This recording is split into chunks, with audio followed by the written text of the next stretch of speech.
छात्रों, आज का टॉपिक है बीम डिज़ाइन। बीम डिज़ाइन में मुख्य रूप से दो स्टेप देखने हैं। पहले स्टेप में उपयुक्त बीम सेक्शन का चुनाव करना है और दूसरे पार्ट में चुने हुए सेक्शन को चेक करना है कि वो अलग अलग मापदंडों पे सुरक्षित है। तो पहले हम बात करते हैं फर्स्ट पार्ट के बारे में, that is selection of section. Beam के लिए सेक्शन जो उपयोग में लेंगे वो आई सेक्शन होगा और आई सेक्शन का चुनाव करना है स्टील टेबल से। स्टील टेबल से उपयुक्त आई सेक्शन का चुनाव करने के लिए दो चीज़ों को कंसीडर करेंगे, सेक्शन की डेप्थ और सेक्शन का सेक्शन मॉडुलस। तो ये दो चीज़ें हमें शुरू में पता होनी चाहिए। इन दो क्राइटेरियन के बेसिस पे सेक्शन का चुनाव करना है। तो जो पहला क्राइटेरिया है सेक्शन की डेप्थ, इसके लिए हम एक थंब रूल यूज़ करेंगे कि बीम का जितना स्पैन है उसमें से हर 1 मीटर स्पैन के लिए 55 मिलीमीटर डेप्थ लेंगे। इसका मतलब ये भी हुआ कि अगर बीम का स्पैन 4 मीटर है तो उसके के लिए अनुमानित गहराई 55 इंटू 4 दैट इज 220 मिलीमीटर लेंगे।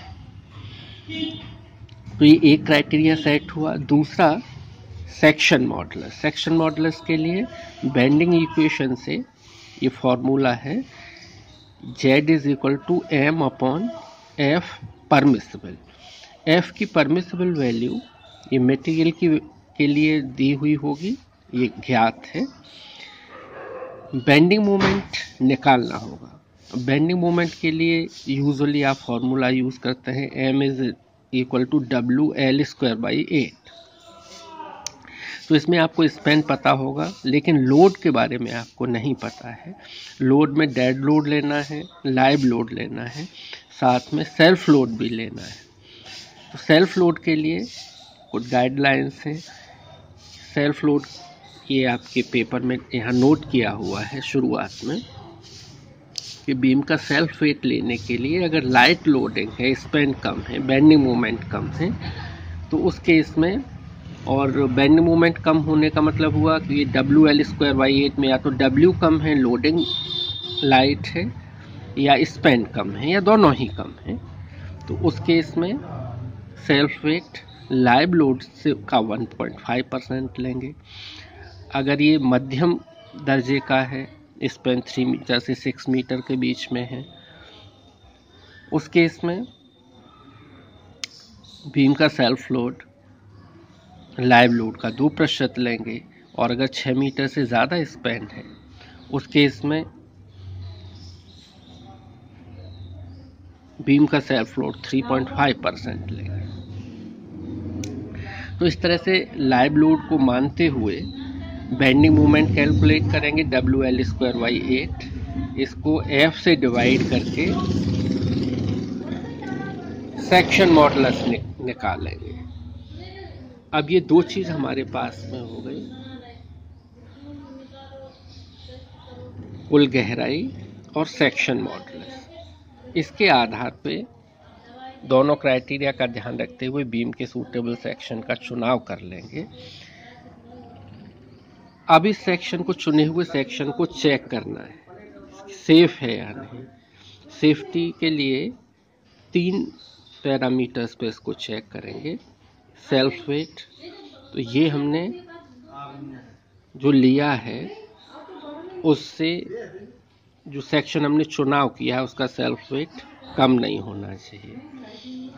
तो ये एक बात है। दूसरी बात ये कि बेंडिंग स्ट्रेस जो डेवलप हुई है, अब एक्चुअल वेट के आधार पर एक्चुअल सेक्शन में दोबारा कैलकुलेट करेंगे और जो बेंडिंग स्ट्रेस एक्चुअली डेवलप हो रहे हैं उनकी अधिकतम वैल्यू, परमिसिबल वैल्यू, जो कि 250 के लिए 165 न्यूटन पर मिलीमीटर स्क्वायर है, इससे ज़्यादा नहीं होना चाहिए, इससे थोड़ी बहुत कम होनी चाहिए। सिमिलरली एवरेज शीयर स्ट्रेस की जो वैल्यू है उसे हम कैलकुलेट करें और वो वैल्यू 100 न्यूटन पर मिलीमीटर स्क्वायर से ज़्यादा नहीं होनी चाहिए। यहाँ थोड़ी सी बात एक दो और ध्यान रखने की है कि बेंडिंग मोमेंट कैलकुलेट करने में अगर ये फार्मूला WL²/8 है तो W जो लोड है उसमें डेड लोड शामिल है, लाइव लोड शामिल है, और डेड लोड के केस में पूरे स्ट्रक्चर का लोड है और सेल्फ लोड है। जो सेल्फ लोड है ये W का टोटल वेट का बहुत छोटा हिस्सा है।